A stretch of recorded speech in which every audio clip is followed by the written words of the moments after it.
बहुत समय पहले की बात है। सुदामा नाम के एक अत्यंत गरीब ब्राह्मण थे। वे और उनका परिवार अक्सर भूखे पेट ही सो जाया करते थे, लेकिन उनकी ईश्वर में, विशेषकर अपने मित्र कृष्ण में, अटूट श्रद्धा थी।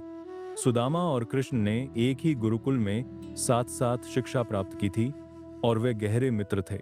एक दिन सुदामा की पत्नी सुशीला ने उनसे कहा, स्वामी, हम इतनी गरीबी में जी रहे हैं, बच्चे भूखे हैं। आपके मित्र कृष्ण तो द्वारका के राजा हैं, वे बहुत दयालु हैं।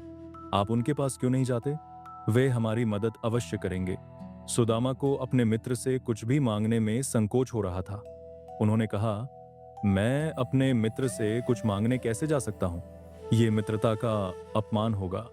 लेकिन पत्नी के बार बार आग्रह करने पर और बच्चों की दशा देखकर वे जाने के लिए तैयार हो गए। उनकी पत्नी ने पूछा, आप अपने मित्र के लिए भेंट में क्या ले जाएंगे? खाली हाथ जाना अच्छा नहीं लगता। घर में कुछ भी नहीं था। तब वो पड़ोस से 3 मुट्ठी चावल मांगकर लाई और उसे एक पुरानी पोटली में बांधकर सुदामा को दे दिया। सुदामा कई दिनों की पैदल यात्रा करके द्वारका पहुंचे। द्वारका के वैभव और स्वर्ण नगरी को देखकर वे चकित रह गए। जब वे महल के द्वार पर पहुंचे तो द्वारपालों ने उनके फटे पुराने वस्त्र और दीनहीन दशा देखकर उन्हें रोक लिया। सुदामा ने विनम्रता से कहा, मैं आपके राजा कृष्ण का मित्र सुदामा हूं। द्वारपाल ने जाकर भगवान कृष्ण को यह संदेश दिया। सुदामा नाम सुनते ही भगवान कृष्ण अपने सिंहासन से नंगे पैर दौड़ पड़े। उनकी आंखों में आंसू थे।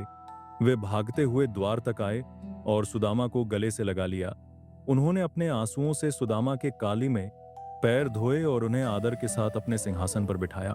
कृष्ण ने पूछा, मित्र, भाभी ने मेरे लिए कुछ भेजा है क्या?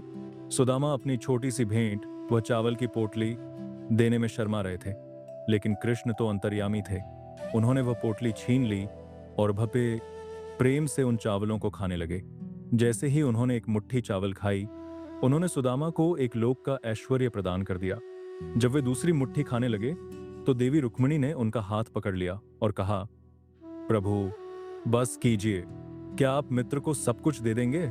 सुदामा कुछ दिन महल में रहे, लेकिन उन्होंने अपने मुंह से कुछ नहीं मांगा। जब वे वापस लौटने लगे तो कृष्ण उन्हें बस गले लगाकर विदा कर दिया। रास्ते में सुदामा सोचते रहे, कृष्ण ने मुझे कुछ दिया तो नहीं, पर कोई बात नहीं, अपने मित्र से मिलकर ही मेरा जीवन धन्य हो गया। लेकिन जब सुदामा अपने गांव पहुंचे तो अपनी झोपड़ी की जगह एक विशाल महल खड़ा पाया। उनकी पत्नी और बच्चे सुंदर वस्त्रों में थे और घर धन धान्य से भरा हुआ था। सुदामा समझ गए कि यह सब उनके मित्र कृष्ण की ही कृपा है, जिन्होंने बिना मांगे ही सब कुछ दे दिया।